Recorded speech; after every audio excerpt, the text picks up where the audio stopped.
Bharatiya Janata party की ओर से आप सभी बंधुओं का हार्दिक अभिनंदन करता हूं, हार्दिक स्वागत करता हूं।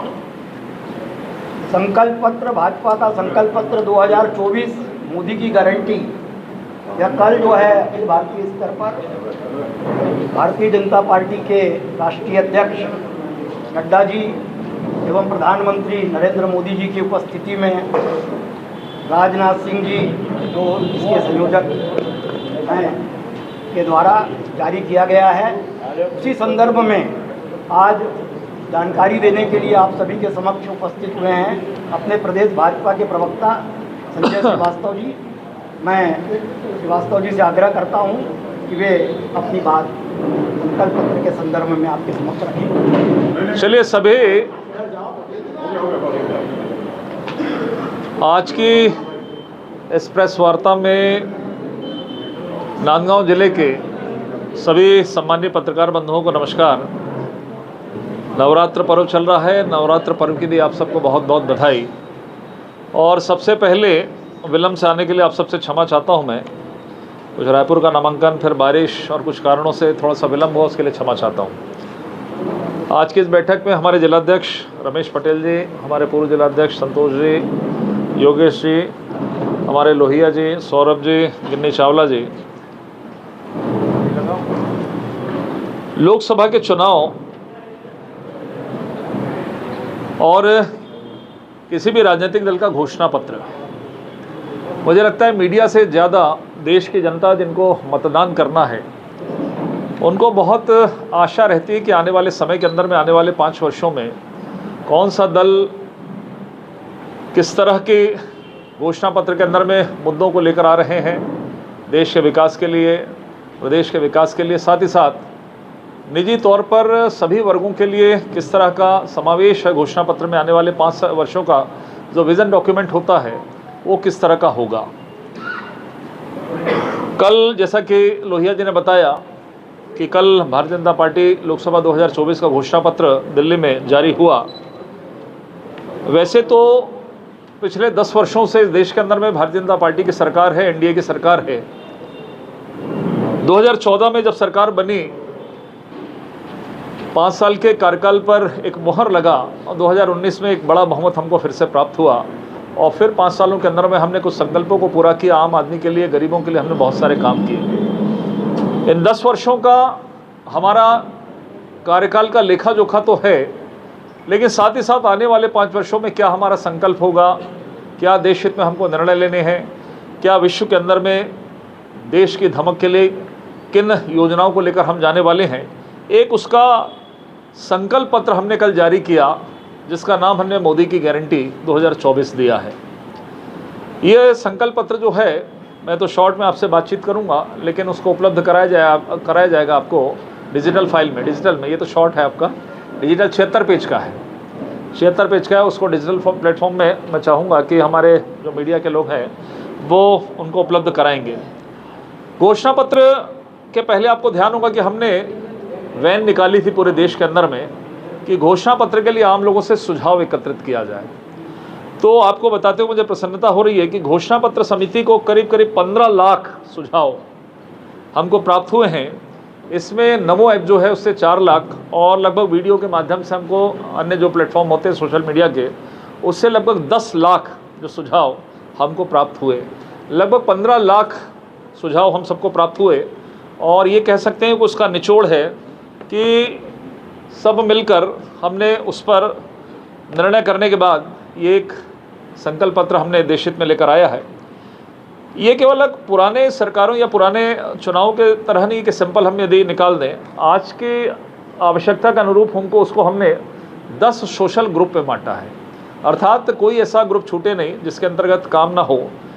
10 सोशल ग्रुप में हमने गरीब भी रखा है, युवा, मध्यम वर्ग, मछुआरा, वंचित वर्ग, सीनियर सिटीजन, ओबीसी जो पिछड़ा या कमज़ोर वर्ग कहते हैं।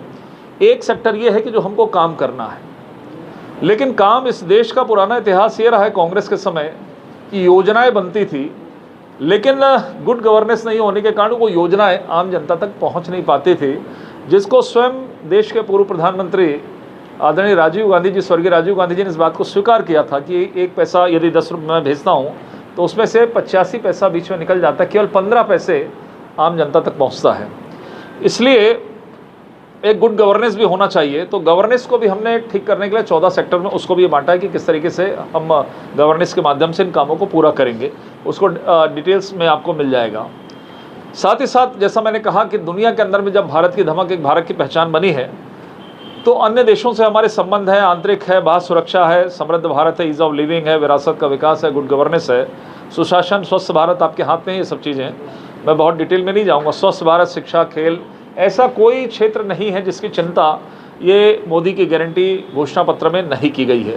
संकल्प पत्र का सार यही है, जैसा कि हम बहुत ताकत के साथ में कहते हैं, मोदी की गारंटी यानी गारंटी पूरे होने की गारंटी, इसको हमने सामने रखा है।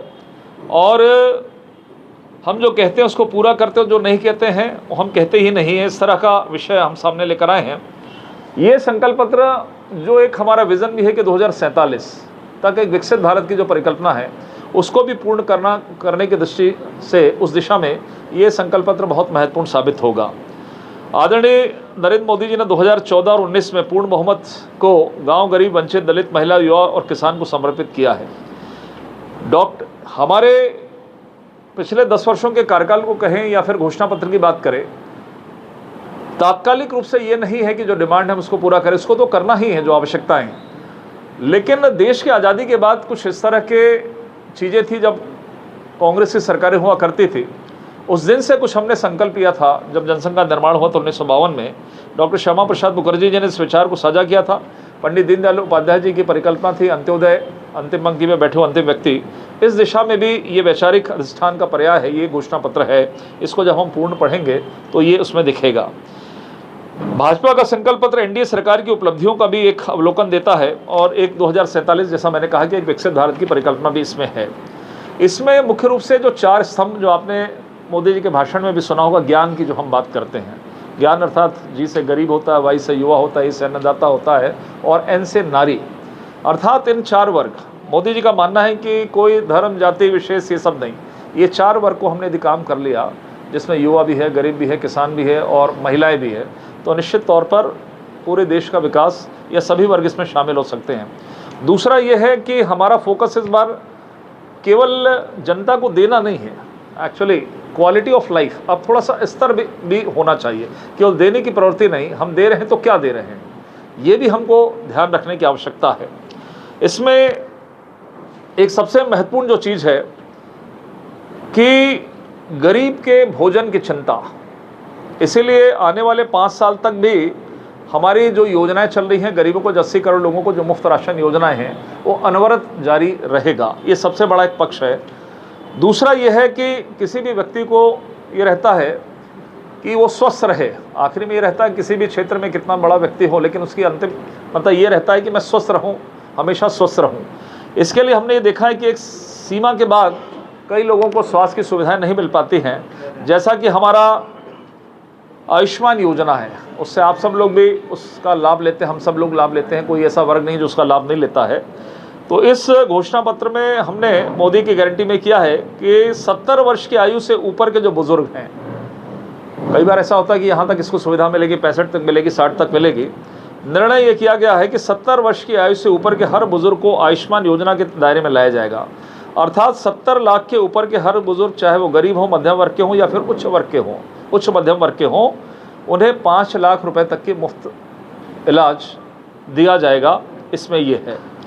दूसरा, आज इस घोषणा पत्र में गारंटी में महिलाओं को हमने सामने रखकर महिलाओं का सशक्तिकरण, एम्पावरमेंट ऑफ वुमेन हम किस तरीके से कर सके, तो एक वुमेन लेड डेवलपमेंट, पिछले 10 वर्ष नारी के लिए अनेक योजनाएं हमने लेकर आए हैं। आने वाले 5 वर्ष में भी महिलाओं के लिए विभिन्न प्रकार की योजनाएं उनके सशक्तिकरण के लिए यहाँ पर लेके आएंगे। तीसरा एक जो है फूड प्रोसेसिंग। देखिए, रोजगार की बात बहुत होती है, कई बार आपके भी सवाल आते हैं नौकरी रोजगार। नौकरी 1 करोड़ दे, 2 करोड़ दे, 10 करोड़ दे, इतनी नौकरी आपके सेटअप में उपलब्ध है नहीं है, प्राइवेट सेक्टर में या गवर्नमेंट सेक्टर में वो संभव नहीं हो पाता है। लेकिन पिछली सरकारों ने 60 वर्षों में कभी उसका दूसरा ऑप्शन नहीं ढूंढा। आपको ध्यान होगा कि पिछले वर्षों में हमने ये कहा, मोदी जी की सरकार ने कहा कि हर एक युवा के हाथ में रोजगार होना चाहिए, कुछ न कुछ उसके पास में आय के साधन होना चाहिए। इसलिए स्किल जो एक डिपार्टमेंट का भी निर्माण किया गया था कि हम लोगों को स्किल्ड करें और स्किल्ड के बाद वो अपना काम करें, और जहां एक हाथ नौकरी मांगता था वो 4 लोगों को अपना नौकरी स्वयं करें। इस दिशा में काफ़ी हम लोगों ने आगे किया। हर एक जो इसमें काम है, जैसे फूड प्रोसेसिंग का एक विषय आया है, इस फूड प्रोसेसिंग हब बनाने का भी है। इसमें प्रोसेसिंग प्लांट भी आएंगे, रूरल इकोनॉमी के नए ग्रोथ आएंगे और इसमें एम्प्लॉयमेंट भी आएगा, जनरेट होगा। टूरिज़्म को भी हमने रोजगार से जोड़ा है कि टूरिज़्म को हम आगे बढ़ाएंगे पूरे देश में, छत्तीसगढ़ प्रदेश के अंदर में भी। यहाँ पर भी टूरिज़्म का 2 पक्ष होता है। एक तो क्या होता है कि टूरिज़्म जो आपकी पुरानी पहचान होती है विरासत में, उसको भी एक फ्रेम मिलता है, बाहर मिलता है कि वास्तव में क्या है छत्तीसगढ़ में, क्या है देश के अंदर में, उसको एक फ्रेम मिलेगा। और साथ ही साथ इसको वर्ल्ड हेरिटेज से जोड़ेंगे, रोजगार के साथ में भी इसको जोड़ने का प्रयास है। भाजपा 3 तरह के इंफ्रास्ट्रक्चर हमारा सबसे जो मजबूत पक्ष है। आपने देखा है कि जब मतलब विकास या इंफ्रास्ट्रक्चर की बात करें तो फिर सीधे लोगों की जबान पे भाजपा का नाम आता है। कैसे सड़कें बनती है, कैसे ब्रिज बनते हैं, कैसे डेवलपमेंट होता है, कैसे इस तरह के डेवलपमेंट होते हैं। तो 21वीं सदी के भारत की बुनियाद के लिए 3 तरह के इंफ्रास्ट्रक्चर हम करेंगे। एक सोशल इंफ्रास्ट्रक्चर, दूसरा फिजिकल और तीसरा डिजिटल इंफ्रास्ट्रक्चर। ये तीनों इंफ्रास्ट्रक्चर जाएंगे शहरों के लिए, अर्बनाइजेशन करने के लिए, शहरों का और विकास किस तरीके से हो। उसमें जैसे आपने देखा कि अभी हमने स्मार्ट सिटी का कल्पना किया था पिछली बार, इस बार हम उसको नए सैटेलाइट टाउन्स बनाएंगे। तमाम प्रकार की जो सुविधाएं हैं, कुछ शहरों को चिन्हित करके नए सैटेलाइट टाउन्स रहेंगे जिसमें सब प्रकार की सुविधा होगी। उसमें भी नए प्रकार के ग्रोथ सेंटर बनेंगे, रोजगार के नए विषय उपलब्ध होंगे। नारियों का मैंने कहा था, नारी शक्ति बंधन अधिनियम सब लागू हो चुका है। इसमें हमने आर्टिकल 370 भी हटाया था। CAA बहुत खुले तौर पर CAA लेकर हम आए हैं और आने वाले समय के अंदर में ये CAA लागू होगा। और सबसे बड़ी चीज़ है कि संविधान के अनुच्छेद 44 का जो समान नागरिक संहिता का जो विषय है, ये भी हम लेकर आ रहे हैं। भाजपा के घोषणा पत्र में 2, 4, 5 जो हमारे जो पक्ष हैं, जैसे युवाओं के लिए हर बार ये होता है कि हम क्या करेंगे, नौकरी देंगे, ये करेंगे, इस तरह की बातें होती है। लेकिन उसके जैसे पिछले दिनों छत्तीसगढ़ के साथ में देश में कई प्रकार की बातें आती हैं कि एग्ज़ाम लोग देते हैं, लेकिन एग्ज़ाम में भी हमारे जो युवा हैं उनके साथ में चीटिंग होती है। वो मेहनत करते हैं लेकिन मेहनत करने वाले युवा पीछे रह जाते हैं, लेकिन दूसरे तरह के युवा आगे आ जाते हैं। पेपर लीक होता है, जांच होती है, ख़त्म हो जाता मैटर, उसके बाद कोई निर्णय नहीं होते क्योंकि कानून इतना सख्त नहीं है। पेपर लीक पर लगाम करने के लिए कानून लाया जा रहा है। सरकारी भर्ती परीक्षाओं में अनियमितता के लिए सख्त कानून बना रहे हैं और इसके लिए कड़े से कड़े प्रावधान भी रहे कि यदि इसमें कोई पाया गया तो उसको सख्त कानून के दायरे में लाकर उसको जेल की सलाखों के पीछे भेजा जाएगा।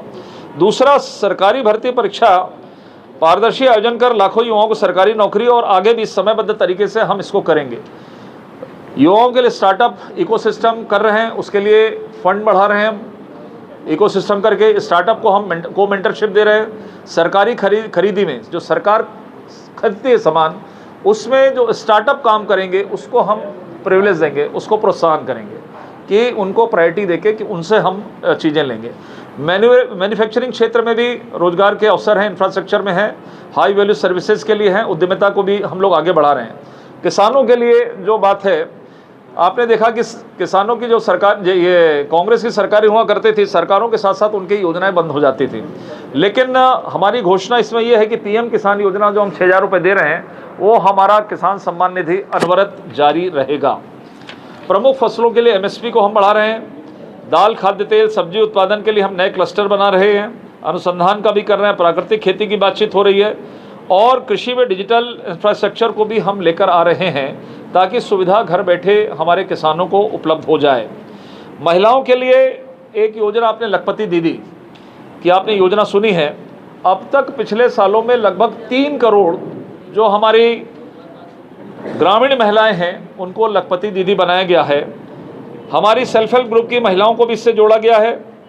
आने वाले वर्ष में लखपति महिला के लिए भी हम इसमें टारगेट कर रहे हैं। साथ ही साथ जो महिलाएं आगे चलकर बाहर निकलकर, घर से निकलकर काम कर रही हैं व्यावसायिक क्षेत्रों में या फिर कामकाजी महिलाएं हैं, उनके लिए हम हॉस्टल भी बनाने जा रहे हैं। ये सब चीज़ें कोई सोचता नहीं सामान्य तौर पर, वो आती है कहाँ रुकेगी, कैसे करेगी, क्या करेगी। हॉस्टल का निर्माण भी सभी प्रदेशों के अंदर में जो सैंक्शन होगा वो जाएगा। उनके बच्चे भी रहते हैं, कामकाजी महिलाएं उनके बच्चे रहते हैं, वो छोटे बच्चे गोद में रहते हैं। शिशु गृह की भी कल्पना, ये एक संवेदनशील विषय है कि संविधाओं के तहत कि यह किस तरह की चीज़ें होंगी।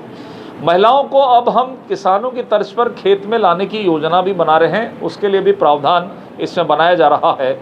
शौचालय निर्माण रख रखाव तो हो गई महिलाओं के लिए। दूसरा, कुछ ऐसी बीमारियां जो महिलाओं की होती हैं, जो बहुत अर्ली एज में हो जाती हैं लेकिन उसका ठीक से देख रेख नहीं हो पाता है, जैसे एनीमिया है, उनका स्तन कैंसर होता है, ऑस्टियोपोरोसिस होता है जिससे वो हमेशा सर्वाइकल से वो जूझती हैं, उनके लिए अलग से एक विशेष अभियान चलाकर इनको किस तरीके से हम मदद कर सकें महिलाओं को विशेष रूप से ये करेंगे। पुलिस स्टेशन में हेल्प डेस्क का विषय है, इमरजेंसी रिस्पांस भी सपोर्ट सिस्टम है 112 वाला। रेलवे, नई रेलवे पटरियों का निर्माण जो लगातार चल रहा है अभी भी चलेगा, जिसके कारण कई बार हमारे ऊपर भी सवाल खड़ा होता है कि कई ट्रेनें रुक गई हैं, कई कुछ हो गई हैं, कई प्रकार की बातें होती हैं। लेकिन ये माना जाता है कि जब नई चीज़ों का निर्माण होता है तो उसमें कुछ दिक्कतें होती हैं। जैसे हमारे घरों के अंदर में यदि कोई काम चलता है तो कुछ दिन हमको दिक्कत होती है। यदि हमारे घर दीपावली में पेंटिंग होती है तो कुछ दिन हम डिस्टर्ब रहते हैं घरों के अंदर में। लगभग उसी तर्ज पर नई रेलवे पटरियों का भी निर्माण इसमें रखा गया है। टिकट की उपलब्धता है।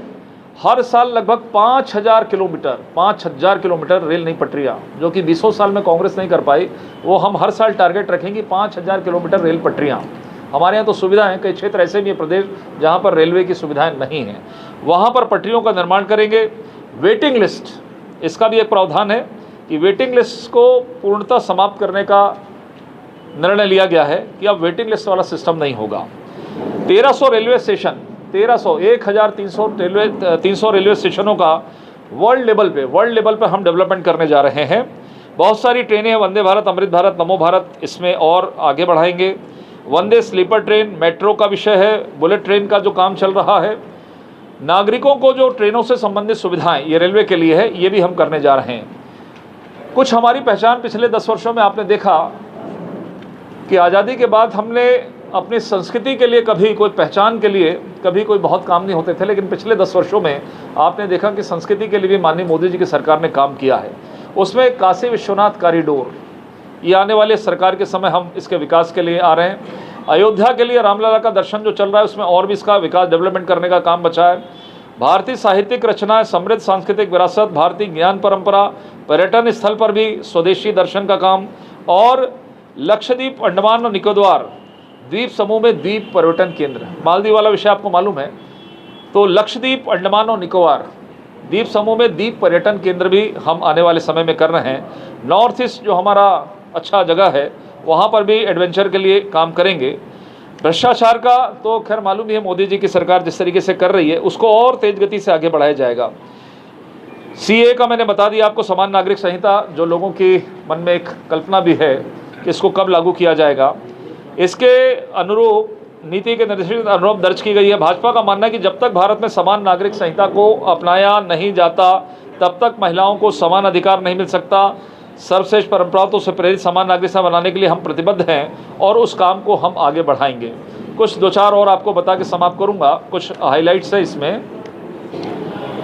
नशे के खिलाफ लड़ाई, एक राष्ट्र एक चुनाव, जिस पर चर्चाएं बीते सालों में होती रही है। आने वाले इस वर्ष में सरकार के समय एक बीजेपी की सरकार, एनडीए की सरकार का मत है कि आने वाले समय में देश में एक राष्ट्र एक चुनाव एक साथ हो, ताकि तमाम प्रकार के जो खर्चे होते हैं, तमाम प्रकार की चीज़ें हैं, उस पर एक लगाम हो। एक सामान्य मतदाता सूची प्रणाली हो। पीएम आवास जो हमारा कार्यक्रम चल रहा है, आइए उसके तहत 3 करोड़ नए घर का लक्ष्य हमने आगामी समय के लिए रखा है कि 3 करोड़ नए, उसमें हमारे यहाँ का भी है, छत्तीसगढ़ का भी है। उसमें रसोई गैस जो है, जो सिलेंडर के लिए अब लाइन लगती है, जो भी है उपलब्ध होती है, जो आधुनिकता के हिसाब से रसोई गैस को भी सप्लाई पाइप से हम किस तरीके से उपलब्ध करा सकें, इस पर है। मुद्रा ऋण जो हमारा रोजगार के दृष्टिकोण से है, जो लोग मुद्रा ऋण लेते हैं, उसकी पहले सीमा 10 लाख रुपए थी, अब वो सीमा बढ़ाकर 20 लाख रुपए तक कर दी गई है। और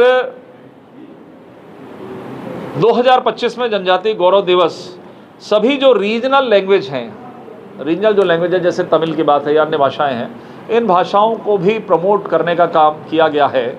76 पेज का हमारा ये मोदी की गारंटी जो भाजपा का संकल्प पत्र है, ये मैंने इसका कुछ शॉर्ट में करके आप लोगों को जो हाइलाइट्स थे, कुछ छूटा भी होगा, डिटेल्स उसमें है जो आप इसका अध्ययन कर सकते हैं।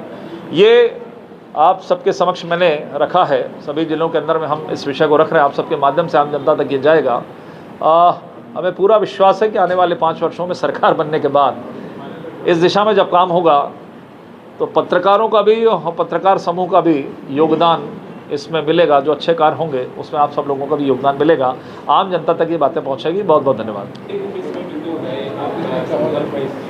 तो किस तरह से अभी 10 साल से तो लगातार महंगाई बढ़ रही है।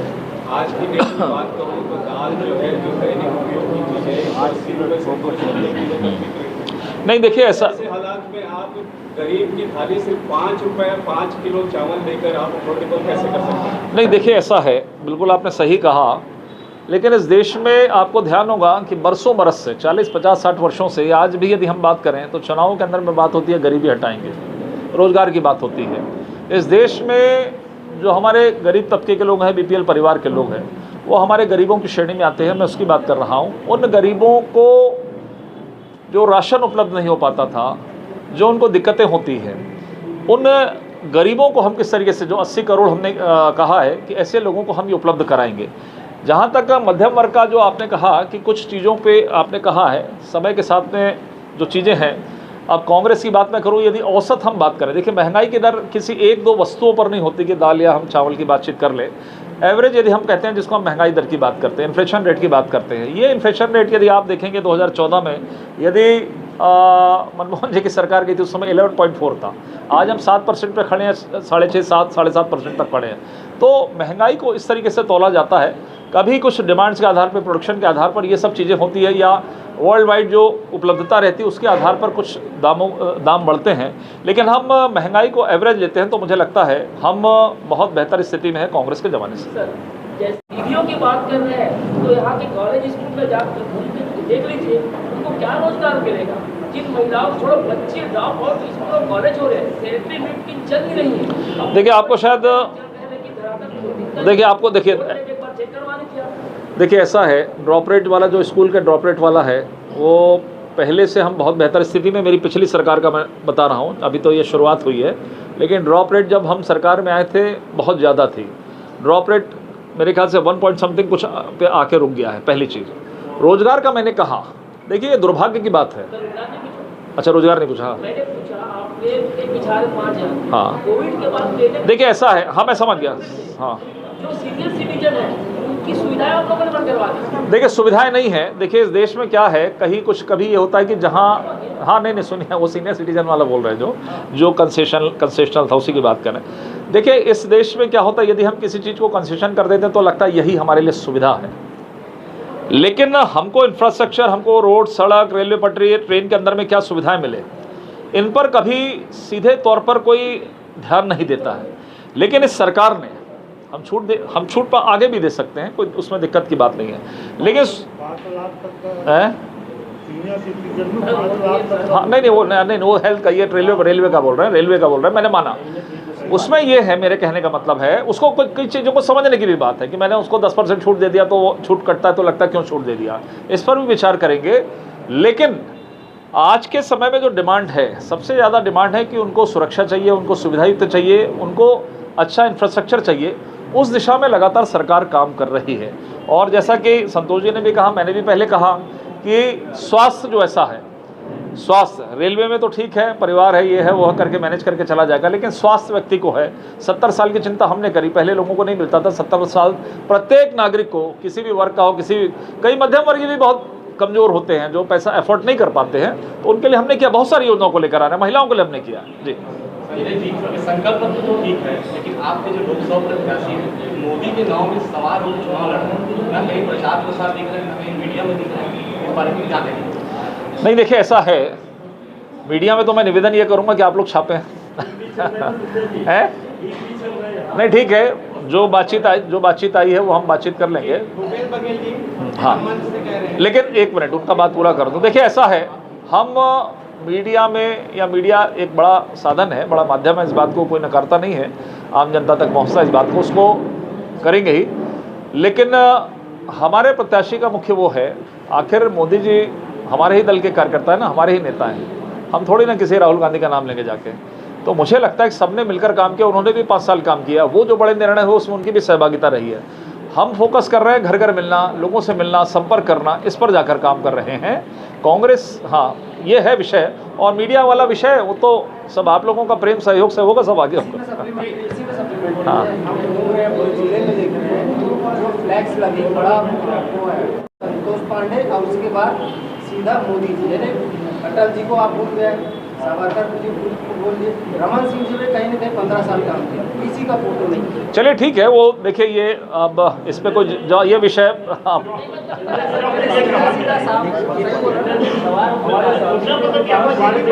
है। सीनियर सिटीजन की बात तो गई, मैं एक बात ध्यान देना चाहूँगा पत्रकारों को लेकर, सीमांत पत्रकारों को रेलवे की सुविधा मिलती है 50%, 5 सालों से बंद है। तो क्या इस पे कभी गौर किया गया? केंद्र वाला है, केंद्र वाला, हाँ रेलवे का 50% मिलता है, लेकिन 5 सालों से पत्रकारों को सुविधाएं नहीं मिलती सीनियर सिटीजन के अलावा। अच्छा पत्रकारों वाला, चले ठीक है, आपकी तरफ से सुझाव आया है, उसको मैं नोट करता हूँ। हाँ सवाल मेरा पेंडिंग है।